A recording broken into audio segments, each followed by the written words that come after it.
क्या हो रहा था ये सब? आरिफ, खड़े हो। क्यों शोर मचा रहे थे तुम लोग? राहुल, क्यों झगड़ा कर रहे थे तुम? सर, आशाराम के बारे में जो मीडिया दिखा रही है, ये लोग उसको मानने को तैयार नहीं है। सर, मैंने उनके आश्रम में जाकर हकीकत को जाना है सर। आसाराम बापू के बारे में मीडिया जो कुछ दिखा रही है वो गलत है, झूठ है। आसाराम बापू वह उनके आश्रम को बदनाम करने के लिए उनके आश्रम को बंद कराने का षड्यंत्र है सर। आसाराम बापू ना तो गलत है ना वो तांत्रिक है। नहीं सर, जो मीडिया दिखा रही है उसका क्या? सर, जो मीडिया और कोर्ट दिखाती है वो गलत है, गलत। सर वो गलत है। Silence, silence. क्या तरीका है ये सब? तुम लोग में थोड़ा सा भी मैनर नहीं है कि क्लास में किस तरह से बिहेव करते हैं? बच्चे नहीं रह गए हो तुम लोग, कॉलेज में आ गए हो। ये कोई तरीका है बात करने का? क्या जानना चाहते हो तुम लोग? तो इस तरह से शोर करने से, झगड़ा करने से कोई सॉल्यूशन निकलेगा क्या? No sir. तो मैं आशाराम बापू जी के बारे में जानना चाहते हो ना आप लोग? यस। मैं बताता हूँ क्या रियलिटी है। सर, आशाराम बापू का इतना विरोध क्यों होता है? यह विरोध संत आशाराम बापू जी का नहीं है, विरोध उनके सेवा सत्संग से हो रहे समाज में बदलाव का है, राष्ट्रभक्ति और हिंदुत्व के बढ़ते हुए प्रचार प्रसार का है। विरोध कौन और क्यों कर रहा है, इसको हम यहाँ पे कुछ पॉइंट्स के थ्रू समझेंगे। Number 1, media. IBN 7, CNN, CNBC, इन सभी न्यूज़ चैनल्स को 100% फंडिंग चर्चेस से होती है। The times of India, Hindustan times, नव भारत टाइम्स, मिड डे, इन सभी न्यूज़पेपर्स को 80% तक की फंडिंग चर्चेस से होती है। सर, ये पोस्ट तो मैंने सोशल मीडिया में भी पढ़ा था। Exactly.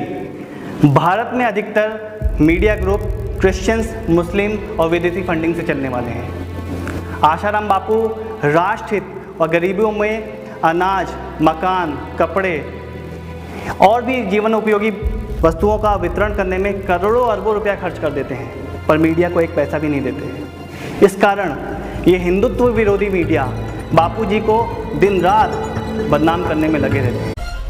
Second point, Christian missionaries. According to IBMR report, Bharat देश में किसी भी गरीब को कन्वर्ट करने का खर्च पूरे वर्ल्ड में किसी भी विकसित देशों के कंपैरिजन में 700 टाइम्स सस्ता है।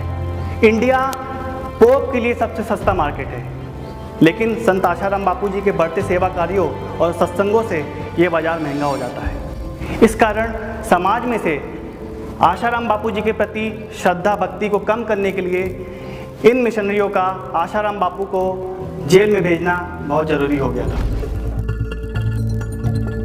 सच में बापू का ही सामर्थ्य है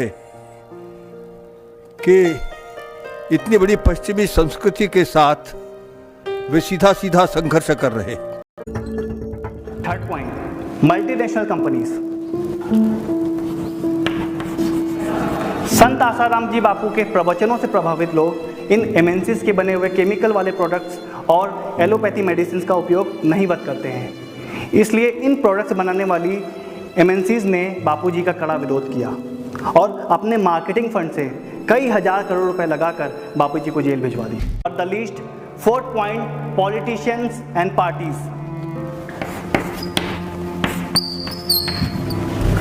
आशाराम बापू जी किसी भी पॉलिटिशियंस और पॉलिटिकल पार्टी का विरोध नहीं करते हैं। जब ये पॉलिटिशियंस पब्लिक का शोषण, भ्रष्टाचार और संस्कृति विरोधी काम करते हैं, तब बापू जी इनके काम का विरोध करते हैं।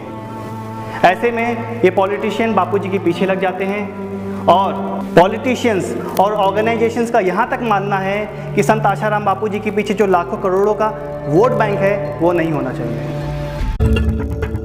सर, आपने जो बताया वो तो हमने टीवी चैनलों पर देखा ही नहीं है। सच्चाई खुद चलकर नहीं आती वागले, सच्चाई जानने के लिए खुद चलना पड़ता है। Sir, what's the goal of Asaram Bapu? Sant Asaram जी बापू चाहते हैं सबका मंगल और सबका भला।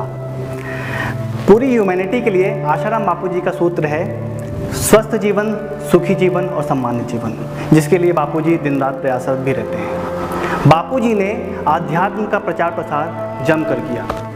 लोगों के जीवन से जो वेदांत कोसों दूर चला गया था, उसको पुनः उनके जीवन में स्थापित किया। और इसी के आधार पर संत आशाराम जी बापू ने भारत को एक बार फिर विश्व गुरु बनाने का संकल्प लिया। यही बापू जी का गोल है। Is it clear to all? Yes, sir.